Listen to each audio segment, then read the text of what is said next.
Road భద్రత వారోత్సవాల సందర్భంగా హెల్మెట్ ధారణ ప్రాణానికి రక్షణ అనే నినాదంతో పెద్దపల్లి జిల్లా రామగుండం స్థానిక సాకేత హైస్కూల్ నుండి ఎన్టీపీసీ మేడిపల్లి సెంటర్ వరకు రామగుండం వెహికల్ ఇన్స్పెక్టర్ సంతోష్ రెడ్డి ఆధ్వర్యంలో భారీ ఆటో ర్యాలీ నిర్వహించడం జరిగింది. ఈ సందర్భంగా వారు మాట్లాడుతూ వాహనదారులు ప్రజలు ట్రాఫిక్ నిబంధనలను పాటించి రోడ్డు ప్రమాదాల బారిన పడకుండా జాగ్రత్తగా గమ్యాన్ని చేరే విధంగా చేయడమే రోడ్డు భద్రతా వారోత్సవాల ముఖ్య ఉద్దేశమని అన్నారు. మొబైల్ ఫోన్ మాట్లాడుతూ డ్రైవింగ్ చేయొద్దని, మద్యం మత్తులో వాహనాన్ని నడపొద్దని, ఓవర్లోడ్తో అలాగే ఓవర్ స్పీడ్గా వెళ్ళొద్దని, ముఖ్యంగా మైనర్ డ్రైవింగ్లను అస్సలు ప్రోత్సహించొద్దని తెలియజేశారు.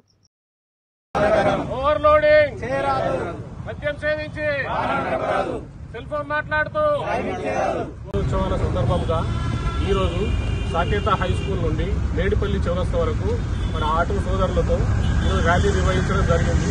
దీని ముఖ్య ఉద్దేశం ఏంటంటే రోడ్డు భద్రతా వారోత్సవాలు ఎలాంటి రోడ్డు ప్రమాదాలు జరగకుండా స్కూల్ పిల్లల్ని కానీ ప్రయాణికులను కానీ వారి ఇంటి గమ్యానికి